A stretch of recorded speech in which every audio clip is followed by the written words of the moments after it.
Teknologi komunikasi saat ini tidak hanya dimanfaatkan orang terutama kaula muda, bukan hanya sebagai sarana komunikasi saja. Namun banyak juga dimanfaatkan para wirausaha atau pengusaha muda untuk memanfaatkan teknologi ini sebagai promosi usaha.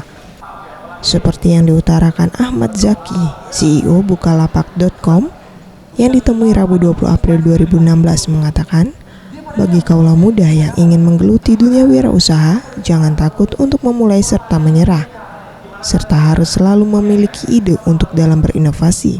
Pengusaha muda saat ini makin banyak ya, jadi bergaya sekali. Even di Palembang kita lihat banyak banget tadi, saya surprise-nya anak-anak muda yang udah mulai berwirausaha, dan menurut saya ini tren yang bagus.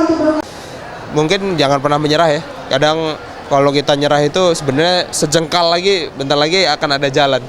Jadi terus kreatif juga, cari cara baru yang lebih efisien, lebih impactful, itu sih.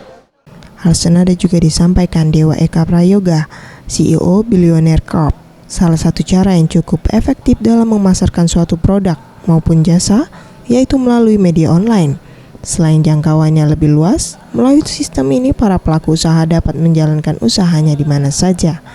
Iya, saya melihat Palembang kalau dari data tuh udah masuk 10 besar dari tingkat pertumbuhan ini ya, kalau di online bahkan ya. Jadi itu potensinya besar banget ya. Apalagi di sini kan kotanya saya lihat kemarin tadi malam jalan-jalan juga berkembang lah gitu. Apalagi orang-orang banyak conference ini di sini kan. Paling nanti kedepannya paling kalau untuk di online kan itu, ide-ide yang sekarang udah termuncul di offline silakan online kan supaya lebih tidak hanya di Palembang saja tapi untuk si Indonesia bahkan keluar. Mega Dwi Handayani, Gusti Putus Mertayasa, Sriwijaya TV.